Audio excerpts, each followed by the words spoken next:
ஓம் சாய்ராம். என் அன்பு குழந்தையே, ஒரு ரகசியம் தங்கமே, யாரிடமும் சொல்லாதே. ஒரு அதிசயத்தை நடத்தி வைக்கப் போகிறேன். உன் சாயி வாக்கு மீற மாட்டேன், நிச்சயமாக வாக்கு மீற மாட்டேன். முழுவதுமாக கேள். செல்வமே தர்ம கணக்குப்படிதான் நடந்து கொண்டிருக்கிறது. அதர்மம் ஆடிக்கொண்டேதான் இருக்கும். தர்மம் அதை அமைதியாக வேடிக்கை பார்த்து கொண்டுதான் இருக்கும். ஆனால் காலம் அதை கணக்கு வைத்து கொண்டே இருக்கும். நேரம் வரும்போது ஆடும் அதர்மத்தை அழித்து அமைதியான தர்மத்தை அமர்த்தி விட்டு போய்விடும். இது காலதேவனின் தர்ம கணக்கு. அதனால் பயப்படாதே. எப்படியும் நடந்து விட்டு போகட்டும். நீயாக இரு. என்ன வேண்டுமானாலும் நடக்கட்டும். பதட்டப்படாதே. இதுவே வாழ்க்கையாகிவிடாது. சொல்வதை கேட்டுக்கோ. நிதானமாக இரு. கொஞ்சம் பொறுத்திரு. எல்லாம் உனக்கானதாக அனைத்தும் நடக்கும். நான் நடத்தி காட்டுகிறேன். நம்பிக்கையோடு மட்டும் இரு. உன் வாழ்க்கையின் அருமையை தெரிந்து கொண்டாய்தானே? ஓடி ஓடி உழைக்கிறாய். ஆனால் உனக்கு ஓய்ந்த பிறகுதானே தெரிந்தது வாழ்க்கையின் அருமை. என் செல்வமே, நீ வாழாமல் உழைத்து உழைத்து பணம் சேர்த்தது வாழ்க்கை அல்ல. நீ மகிழ்ச்சியாக இல்லாமல் விட்டுவிட்டு செல்வதுதான் வாழ்க்கை என்று நல்லா தெரிஞ்சுக்கும். சம்பாதிக்கிறாயா?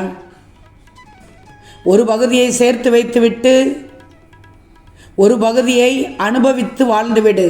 நீ வாழாமல் உழைத்து உழைத்து பணம் சேர்த்தது வாழ்க்கை அல்லவே அல்ல. நீ மகிழ்ச்சியாக இல்லாமல் விட்டுவிட்டதுதான் வாழ்க்கை என்று. தயவு செய்து எதை நினைத்தும் கவலைப்பட வேண்டாம். உன் துன்பங்களை சொன்னால் உனக்கு மரியாதை இல்லை. உனது சாதனைகளை சொன்னால் மட்டுமே இங்கு மரியாதை இருக்கிறது, நீ வாழும் இடத்தில். எனவே சொல் பேச்சை கேட்டு கவலையை விட்டுட்டு மகிழ்ச்சியோடு வாழப் பழகு. அல்லது மகிழ்ச்சியாக இருப்பது போல் நடிக்க பழகு. இனி எது செய்ய நினைத்தாலும் யோசித்த பிறகு மட்டும் செய். யோசிப்பதற்கு அமைதியாக இருப்பது அவசியம் தேவை. ஒரு சில விஷயங்கள் நான் உன்னிடத்தில் பேச வேண்டும் என்று நினைத்ததால் தான் ரகசியமாக கேளு என்று சொன்னேன். அமைதி வேண்டும். அமைதி வேண்டுமெனில் பரபரப்பு இல்லாமல் இருக்கணும். ஒரு மனிதன் எதற்கு பரபரக்கணும்? ஒரு மனிதன் எதற்கு பரபரக்கணும்? இங்கு எதுவும் முக்கியமில்லை. எதுவுமே நிரந்தரமில்லை. இதை புரிந்து கொண்டால் பரபரப்போ படபடப்போ நிச்சயம் உனக்கு வராது.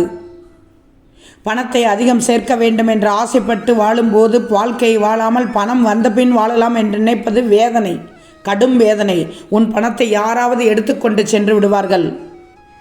நீ வாழாமல் சென்று விட்டால் நீ பார்த்து பார்த்து சேர்த்து வந்த பணத்தை யாராவது தூக்கி சென்று விடுவார்கள். இதற்காகவா நீ பணம் சேர்க்கிறாய்? வாழ்ந்து காட்டு உன் வாழ்க்கையை.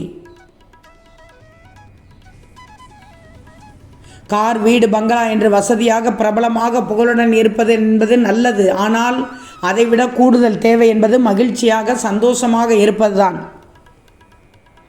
இருப்பதை வச்சுக்கோ, நிம்மதியாக வச்சுக்கோ, மகிழ்ச்சி அடைந்துக்கோ.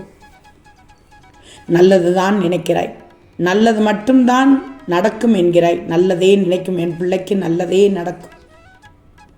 நீ வளமோடு வாழ்வாய் நிச்சயமாக.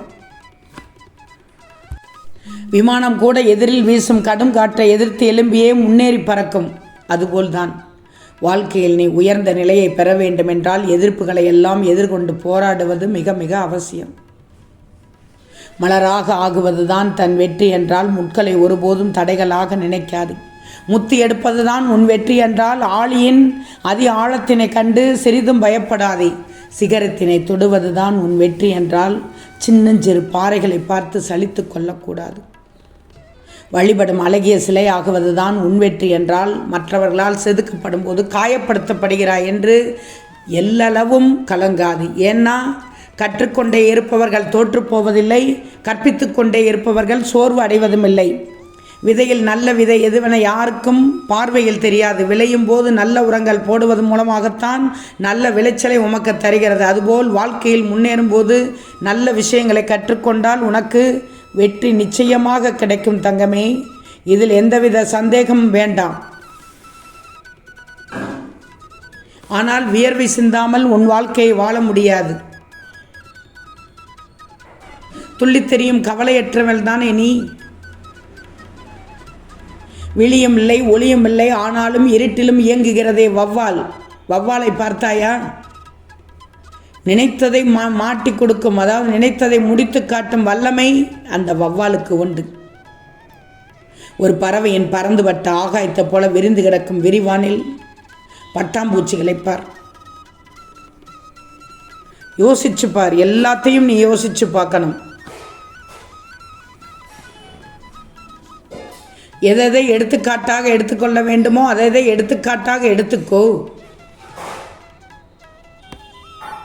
வாழ்வை அறுத்தெறியும் வாழல்ல வாழ்வு. நெஞ்சம் நினைத்தால் பஞ்சு போல் லேசாகி வானையும் நேட்டி விடலாம். சாதனை உன்னிடத்தில் இருக்கிறது. கொஞ்சம் யோசித்து பார். சாதனை செய்தால் நீ சிறப்பாக வாழ்ந்து காட்டி விடுவாய். முகமலர்ச்சியோடு இன்று காலை முதல் உன் வேலையை தொடங்கி இருக்கிறாய். என் சாயின் அருள் கிடைத்து விட்டது என்று இப்போது உன் மனது தோன்றுகிறதானே? ஏன்னா அப்படிப்பட்ட நிகழ்வு இன்று நடந்தது உனக்கு. என் சாய் இருக்கிறார் என்று நம்பினாய் அல்லவா? அதுதான் வேண்டும். நம்பிக்கை தான் வாழ்க்கை. இந்த நம்பிக்கை போதும், அடுத்த கட்டத்திற்கு உன்னை இழுத்து செல்லும். கவலையே படாதே.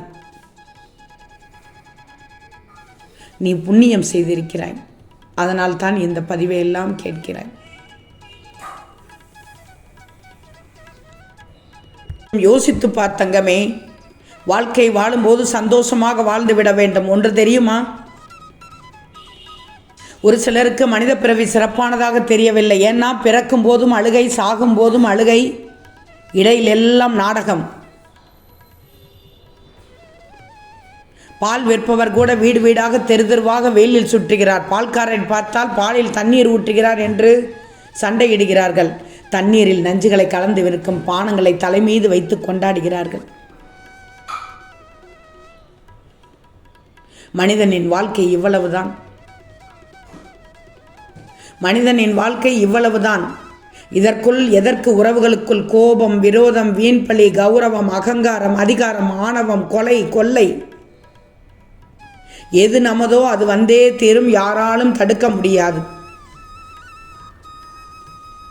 நமதென்பு இல்லாதது, நமக்கு இல்லாதது எது செய்தாலும் வராது, யாராலும் தரவும் முடியாது. வாழும் வரை வாழ்க்கையை வாழ்ந்து காட்டு, அவ்வளவுதான் தங்கம். இதைத்தான் ரகசியமாக உன்னிடத்தில் பேச வந்தேன்.